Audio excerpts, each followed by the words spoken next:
Hey everyone, welcome back to the channel. So version 14 of the Switch firmware dropped, and it has a feature that we've been waiting for pretty much since the Switch came out 5 years ago.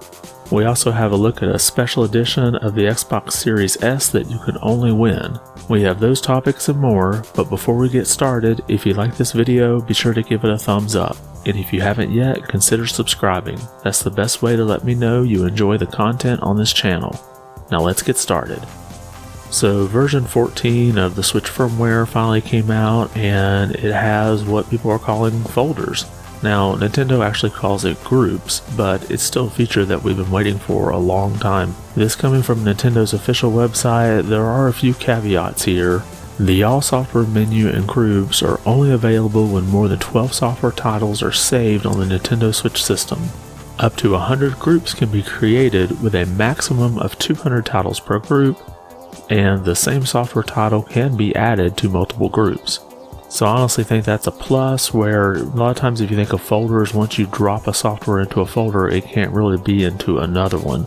So you might have an action adventure folder, but then you might have a Zelda folder, and you would have some duplication in there. So I thought I'd quickly go over the instructions Nintendo put out. 1. Make sure your Nintendo Switch has been updated to version 14 or later.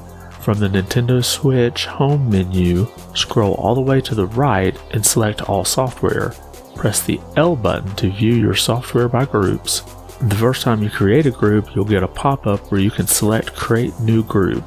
After the first group has been created, click the plus button to create a new group.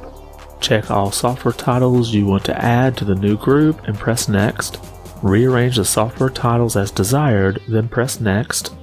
Enter a name for the group, then press OK. The new group will be added to the list of groups. So this is fairly straightforward, but there is one thing to note, that you can't add the groups to the main screen. It's only under the All Software area. And in addition to this feature, they also improved the Bluetooth functionality. You can now adjust the volume of Bluetooth audio devices using either the Nintendo Switch console or through volume control buttons on the Bluetooth audio device. So I'd say overall this is a very good update. If you haven't got it yet, go ahead and make sure you get that update and let me know what you think of the new groups feature. Next, in order to commemorate the releasing of the Sonic the Hedgehog 2 movie, Microsoft is releasing a special version of the Xbox Series S. Now you're not going to be able to go down to Best Buy and pick this up. This is only going to be through giveaways through either their Twitter account or the Microsoft Rewards app. The announcement from the official Xbox website says, the customized black Xbox Series S console features a golden portal ring shining on its surface alongside an embossed Sonic the Hedgehog 2 logo. With textured coatings reminiscent of the bristly texture of the hedgehogs in the wild, the new Xbox wireless controllers come in Sonic Blue and Knuckles Red. And you can see here from the picture, it's really a fuzzy controller. Now I'm not sure if you would actually want to use these controllers, because if your hands are the least bit dirty, it's going to be kind of hard to clean. But here's a look at the console, and that's something I think is actually kind of nice looking. And I guess it made the most sense to use a Series S because you already have the vent here that you can just put the ring around.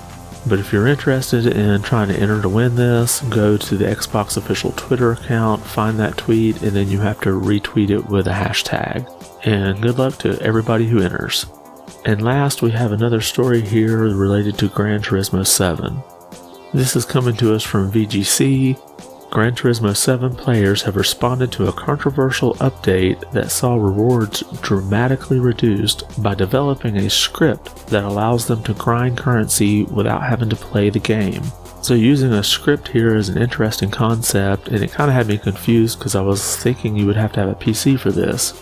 But the article goes on to say, using the remote play feature on PlayStation and a simple script, it's reportedly possible to have the game run the same race over and over, generating millions of credits all without the player having to touch the controller. One user who claims to have used the exploit has claimed that the script is generating him 15 million credits per day, which, if you purchased from Gran Turismo 7's controversial microtransaction store, would cost around $120.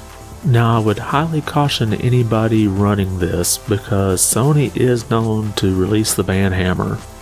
It could take them a little while to track it down, but if you do try to use something like this, do expect your account to eventually be locked out. And that's all we have for today. Did any of these topics get your attention? Are you looking forward, or have you already tried the Switch update and created some groups? And what would you do if you won that special Sonic Xbox Series S? Drop a comment about those topics or anything else we discussed. I want to thank you for watching, and be good.